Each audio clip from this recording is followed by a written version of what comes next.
Hello everyone. तो आज हम लोग पढ़ने वाले हैं 1857 की क्रांति के बारे में। ठीक है, तो इसमें हम लोग क्या क्या पढ़ने वाले हैं, हम लोग देखेंगे कि जो 1857 का जो विद्रोह हुआ था उसका रीजन क्या था और स्टार्ट कैसे हुआ था ये, उसमें वो असफल हुआ तो क्यों असफल हुआ, उसका स्वरूप क्या था, ये सब कुछ आज हम लोग पढ़ने वाले हैं। ठीक है, आज एक वीडियो में तो नहीं हो पाएगा बट जितना हो पाएगा मैं करूँगी। ओके, तो चलो शुरू करते हैं। तो सबसे पहले हम लोग देखते हैं कि जो 1857 का विद्रोह हुआ था उसका रीजन क्या था। तो इसको ना हम लोग अलग अलग पार्ट में बांट के पढ़ेंगे। जैसे कि हो गया, एक देखेंगे आर्थिक कारण, राजनीतिक कारण, सामाजिक कारण, ऐसे करके पढ़ेंगे। ठीक है, तो सबसे पहले हम लोग देखते हैं कि 1857 के विद्रोह का आर्थिक कारण क्या था।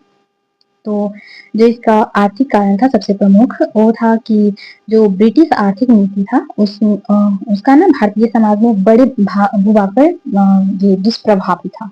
मतलब जो ब्रिटिश जो यहाँ पे शासन करने आए थे वो लोग है ना, यहाँ पे अलग अलग रूल बना दिए थे। जैसे कि कर लेने के लिए, कर बोले तो टैक्स लेने के लिए, किसानों पे दबाव बनाना, जमींदारों पे दबाव बनाना, ये सब एक बहुत बड़ी भूभाग पे इसका बहुत ये परिणाम देखा गया। ठीक है, जैसे कि हो गया कि यहाँ किसानों से जबरदस्ती खेती करवाया जाता था, किसानों को मजबूर कर दिया जाता था कि यहाँ ये वाणिज्यिक खेती करने के लिए। ठीक है, ये सारे रीजन है।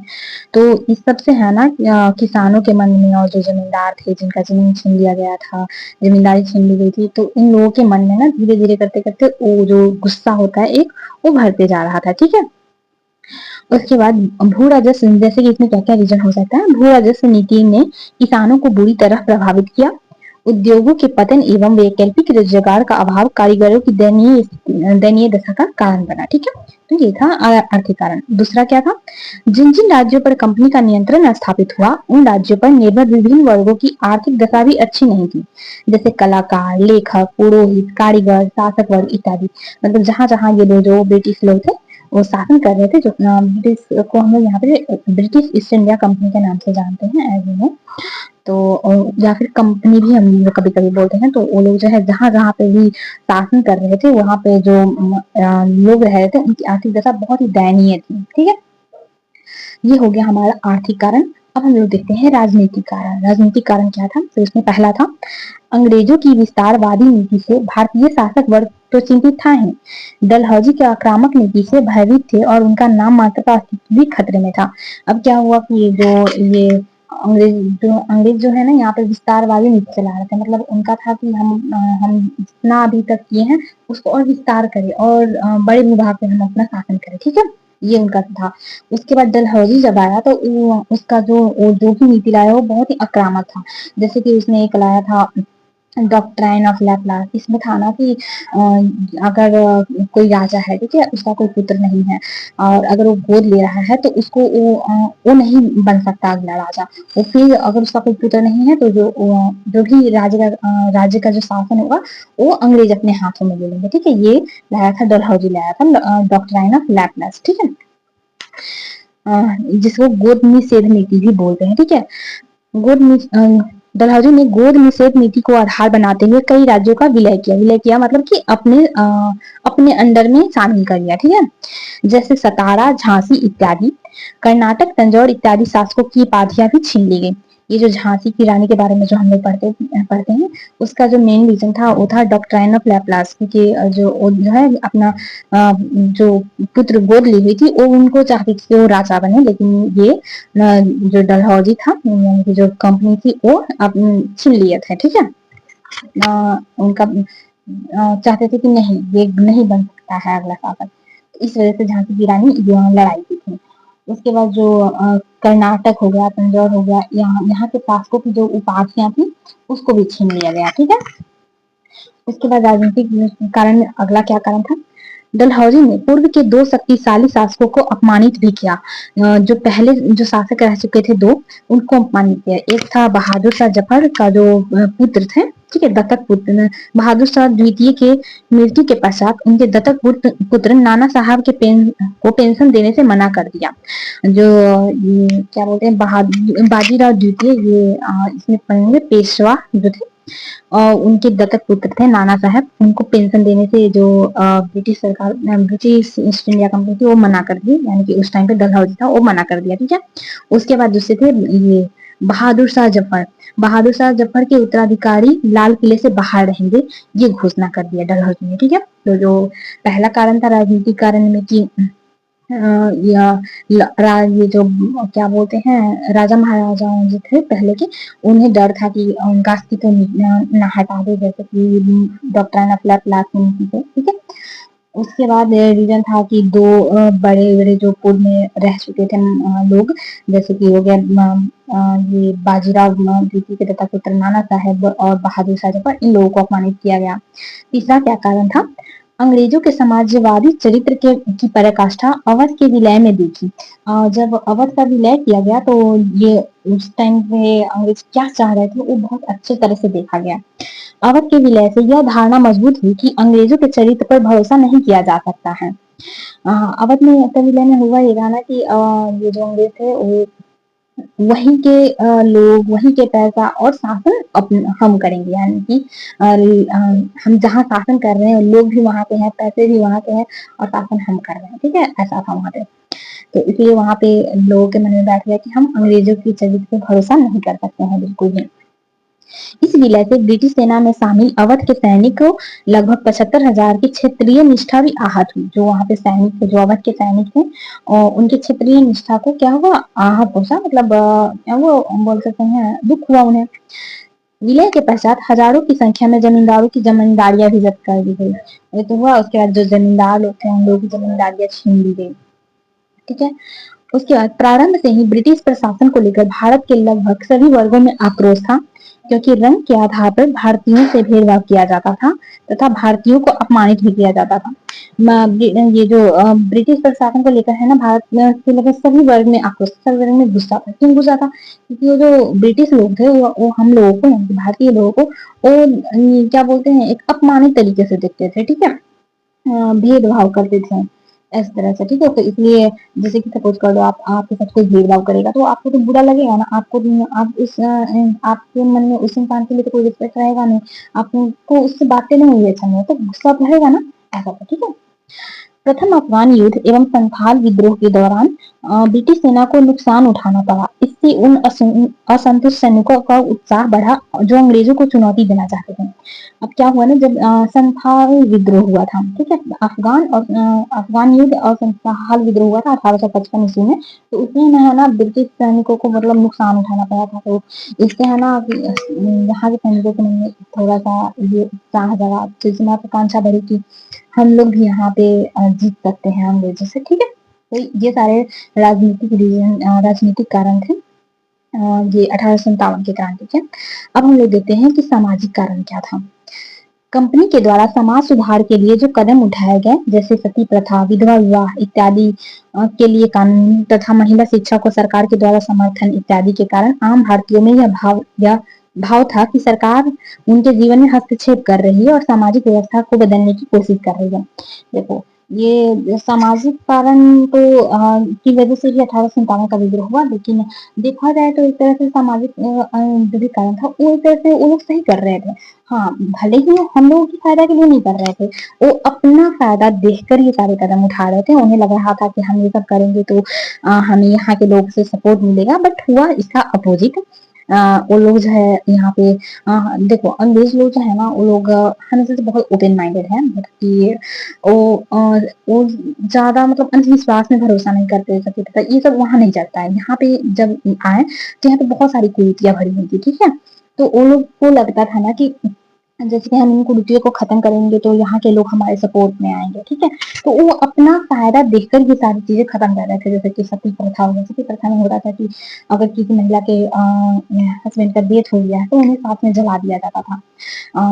तो ये सब जब कर रहे थे, वो बाल विवाह, छोटी छोटी लड़कियों का विवाह करा दिया जाता था, प्रथा प्रथा था, महिलाओं को घर से बिना घूंघट के बाहर निकलने की इजाजत नहीं थी, बहु विवाहवाद था, मतलब कि एक आदमी या एक औरत की बहुत सारी शादियां हुआ करती थी। ये सारी कुरीतियों को लोग खत्म कर रहे थे, लेकिन यहाँ के जो लोग थे, यहाँ पे बहुत सारी कुरीतियां थी, हमारे हमारे फायदा होता ही थी, लेकिन यहाँ के जो लोग थे उन्हें लग रहा था कि ये हमारा जो पर्सनल लाइफ है, इसमें इंटरफेयर कर रहे हैं ये लोग, तो इनके मन में भी और गुस्सा आ गया, हमारे मन में और गुस्सा आ गया, ठीक है। लेकिन ये कहीं ना कहीं हम लोगों के लिए अच्छा था, भले ही वो अपने फायदे के लिए कर रहे थे, लेकिन हम लोग के लिए सही था, ठीक है। और उसके बाद देखते हैं धार्मिक कारण।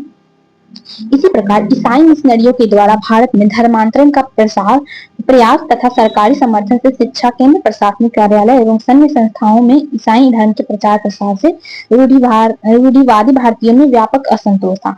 जो ब्रिटिश लोग थे वो वहाँ पे ज्यादा ईसाई लोग थे, ठीक है। तो हमारे यहाँ तो क्या था, हमें जैसे हिंदू ज्यादा प्रचलित है हमारे यहाँ, उसके बाद मुस्लिम भी उस टाइम पे, जब क्या बोलते हैं, जब मुगल शासन चल रहा था तो मुस्लिम की संख्या बहुत ज्यादा थी, ठीक है। तो लेकिन जब अंग्रेज लोग आए तो ये लोग यहाँ पर ईसाई धर्म का प्रचार प्रसार करने लगे, तो जो हाँ हम लोग के अंदर है, मतलब हम भारतीय के अंदर उनके विरोध नहीं बोल सकते, असंतुष्ट थे हम लोग, ठीक है। असंतोष था हमारे मन में कि क्यों का धर्मांतरण कराया जा रहा था, इस टाइप का, ठीक है। 1850 में सरकार ने एक कानून अपनाया कि ईसाई धर्म अपनाने वाले भारतीयों को का पैतृक संपत्ति में अधिकार बना रहेगा। वो लोग ये कानून बना रहे कि अगर आप ईसाई धर्म को अपनाते हैं तो जो आपके जो दादा परदादा के जो जमीन है उसमें आपका अधिकार रहेगा, ठीक है। ऐसा करके उन्होंने कानून बनाया 1855 ईस्वी में। अब देखते हैं हम लोग, ये तो हो गया आर्थिक कारण, राजनीतिक कारण, सामाजिक कारण और धार्मिक कारण। आर्थिक कारण में हम लोग क्या देखे कि यहाँ की जो दयनीय स्थिति बहुत ज्यादा खराब थी। राजनीतिक कारण में हम लोग देखा कि डलहौजी जो है क्रांत नीति अपना रहा था, डॉक्ट्राइन ऑफ लाप्लास नीति लगाया, जो पूर्व के जो दो शासक रह चुके थे उन्हें अपमानित किया। उसके बाद यहाँ पे अवध के विलय की वजह से सैनिकों में ये था, ठीक है। ये सारी चीजें हम लोग राजनीतिक कारण में देखे। सामाजिक कारण में देखे कि वो लोग जो कानून बना रहे थे कुरीतियों को हटाने के लिए, उसके प्रति भी आक्रोश था भारतीयों के मन में। उसके बाद धार्मिक कारण में देखे कि ये लोग जो ब्रिटिश लोग थे वो ईसाई धर्म अपनाने के लिए ये कर रहे थे, प्रयास कर रहे थे। 1855 में वो कानून मिला कि जो ईसाई धर्म अपनाएगा उन्हें पैतृक संपत्ति में अधिकार बना रहेगा, ये सब था, ठीक है। अभी हम लोग देखते हैं सैनिक कारण, ठीक है। ब्रिटिश नीतियों के कारण सेना में विभिन्न कारणों से असंतोष था, जैसे उच्च पदों पर नियुक्ति न होने, कम वेतन, ब्रिटिश अधिकारियों के दुर्व्यवहार इत्यादि। ये सब जो था ये सैनिक कारण था। जैसे कि जो हम भारतीय लोग जो थे उन्हें एकदम निचले वाले पोस्ट पर रखा जाता था, हमें बड़े पोस्ट पर नहीं भेजा जाता था, ठीक है। जो ऊंचे पद होते थे उन पे ब्रिटिश लोग अपने आदमियों को रखते थे, हम लोग को निचले पोस्ट पे रखा जाता था। तो ये सारे रीजन थे। हमारे लोगों को कम वेतन भी दिया जाता था, ठीक है। ये सारे आक्रोश जो है सैनिकों के मन में भरा हुआ था इस सब बात का। तो 1857 से पूर्व भी सैनिकों ने कई अवसरों पर विद्रोह किया, जैसे 1806 में वेल्लौर विद्रोह, 1824 में बैरकपुर, 1844 में विद्रोह इत्यादि। 1857 का विद्रोह को सैनिक विद्रोह की तरह माना जाता है, लेकिन इससे पहले ऐसा नहीं कि वो लोग विद्रोह नहीं किए, इससे पहले भी उन लोगों ने विद्रोह किया, सैनिक लोगों ने, जैसे कि वेल्लौर का विद्रोह हो गया, बैरकपुर का विद्रोह हो गया, ये सब, ठीक है। लेकिन जो 1857 का विद्रोह है इसको बहुत ज्यादा महत्वपूर्ण माना जाता है। सबसे ज्यादा महत्वपूर्ण इसलिए माना जाता है ना, क्योंकि जो धीरे धीरे जो लोगों के मन में गुस्सा भरा हुआ था वो एक साथ निकला। जैसे कि हम लोग देखें कि आर्थिक कारण था, राजनीतिक था, ये मतलब हर टाइप के लोगों, मतलब हर तरह के लोगों को, हर क्लास के लोगों को यहाँ पे प्रॉब्लम होना शुरू हो गया था। और जब देखे कि कोई आवाज उठाया है तो सब उसमें एक साथ मिलकर सामने आया, ठीक है। सब अपने अपने फायदे को लेकर सामने आए थे। ऐसा नहीं था कि राष्ट्रवाद की भावना से आए थे, कोई राष्ट्रवाद की भावना से नहीं आया था कि हमें देश बचाना है। सब अपने अपने फायदे को लेकर सामने आए थे, लेकिन ये सब लोग इकट्ठे मिलकर सामने आए थे, ठीक है। तो इसलिए ये इतना बड़ा विद्रोह था। तो ये था क्या बोलते सैनिक कारण, ठीक है। और भी है इसमें सामान्यतः सैनिकों का संबंध किसान परिवारों से होता था और किसानों की दयनीय दशा से ये भी प्रभावित है। जो सैनिक लोग जो जाते थे उसमें, तो वो लोग एकदम गरीब परिवार से उठ के जाते थे, तो उनकी दयनीय स्थिति भी खराब होती थी। और उसमें उन्हें ऊंचा पद नहीं दिया जाता था, पैसे नहीं दिए जाते थे, वेतन सही नहीं दिए जाते थे। 1854 में एक कानून के द्वारा सैनिकों को निःशुल्क डाक की सेवा समाप्त कर दी गई। पहले था कि आप जो सैनिक लोग हैं उन्हें डाक भेजने का अधिकार था, लेकिन एक कानून बना दिया गया कि जो सैनिक लोग हैं उन्हें पैसे देकर अब डाक भेज सकते हो, ठीक है। एक तो पहले ही वो गरीब है और उसके बाद उसमें भी आप पैसे लगा रहे हो, तो एक तो गुस्सा मन में भरेगा ही। उसके बाद 1856 में सामान्य भर्ती अधिनियम के द्वारा सैनिकों को समुद्र पार जाकर सेवा देना अनिवार्य कर दिया गया। जैसे पहले था ना कि इससे पहले था कि कानून बनने से पहले कि जो अलग जाने के लिए उन्हें अलग वेतन मिलेगा जो भी है, लेकिन जब 1856 में ये कर दिया कि सामान्य भर्ती है फिर भी आपको दूसरे जगह जाकर समुद्र के पार जाकर भी आपको युद्ध करना पड़ेगा, ठीक है। तो इससे भी गुस्सा भरा उनके मन में। तो अभी तक तो हम लोग देख रहे थे कि जो भी विजन था समाज, आर्थिक, राजनीतिक, सामाजिक, ये सब विजन हम लोगों ने पढ़ा 1857 की क्रांति को। अभी हम लोग देखेंगे कि उस टाइम का जो तत्कालिक कारण बना तो वो क्या था, जो महत्वपूर्ण कारण बना, ये कैसे स्टार्ट हुआ ये, तो वो अभी हम लोग इसमें पढ़ने वाले हैं। तो इसका जो तत्कालिक कारण था वो था चर्बी वाला कारतूस। चर्बी वाला कारतूस में इसमें हुआ क्या था, इसमें हुआ था ना कि सेना में ब्राउन बेस के स्थान पर एनाफील्ड नामक राइफल शामिल किया गया था। पहले था ब्राउन बेस नामक ये राइफल था, लेकिन उसके स्थान पर एनाफील्ड नामक राइफल लाया गया और इसमें प्रयोग किए जाने वाले कारतूस में गाय एवं सूअर की चर्बी मिली हुई थी। इसमें जो ये क्या कारतूस था, उस कारतूस में जो है गाय और सूअर का ये था, क्या बोलते हैं उसको, चर्बी था, ठीक है। तो जो हिंदू धर्म के लोग थे वो अपनी वो जो गाय को है वो माता मानते हैं, और जो मुस्लिम धर्म के लोग हैं वो सूअर को मतलब बहुत ज्यादा अछूत टाइप का मानते हैं, ठीक है। तो इनसे इन दोनों के मन में बहुत ज्यादा ये उनकी धार्मिक चेष्टा को ये आघात पहुंची, ठीक है। इसी मुद्दे को लेकर मार्च 1857 में बैरकपुर में मंगल पांडे ने विद्रोह किया था और अप्रैल 1857 में उन्हें फांसी की सजा दे दी गई थी। इसकी वजह से कि वो मंगल पांडे वो तो ब्राह्मण थे और उन्हें जब पता चला कि गाय का ये चर्बी यूज किया गया है तो वो जो जिस क्या बोलते हैं उसमें जिस उसमें क्या बोलते हैं उसको, सॉरी, बैरकपुर में वो थे पोस्टेड थे, तो वहां पे का जो मुख्य अधिकारी था उसको गोली मार दिए और इसकी वजह से उन्हें फांसी दे दिया गया, ठीक है। अप्रैल 1857 में उन्हें फांसी दे दिया गया। अप्रैल 1857 में मेरठ में भी सैनिकों ने विद्रोह किया और इन सैनिकों को छुड़ाने के लिए 10 मई 1857 को मेरठ में सैनिकों ने विद्रोह किया और दिल्ली की ओर प्रस्थान किया। इसी तिथि से विद्रोह की शुरुआत मानी जाती है, 10 मई 1857 के विद्रोह। अब जब मंगल पांडे को जो फांसी दे दिया गया तो इससे सैनिकों का गुस्सा और भी ज्यादा बढ़ गया और वो लोग मेरठ से बैरकपुर में ये मंगल पांडे गोली मारे थे, उनकी क्या बोलते हैं मुख्य अधिकारी जो भी था, मुझे नाम नहीं याद आ रहा, तो गोली मारे थे तो इसके लिए उन्हें फांसी दे दी गई थी। और 10 मई 1857 से मेरठ से ये सैनिक विद्रोह जो है आरंभ हुआ था और ऐसे करते करते ये जो विद्रोह था एक बहुत बड़ा रूप ले लिया, ठीक है। तो यही था मुख्य रीजन ये सब का 1857 की क्रांति का। आगे हम लोग पढ़ेंगे कि जो ये क्या बोलते हैं 1857 का क्रांति हुआ था वो कहाँ कहाँ हुआ था, इसका मुख्य केंद्र कौन कौन सा था और इसमें कौन कौन जो नेता थे वो पार्टिसिपेट किए थे। इस वीडियो के लिए इतना ही। Thank you for watching. I like my video, don't forget to like, share and subscribe. Bye.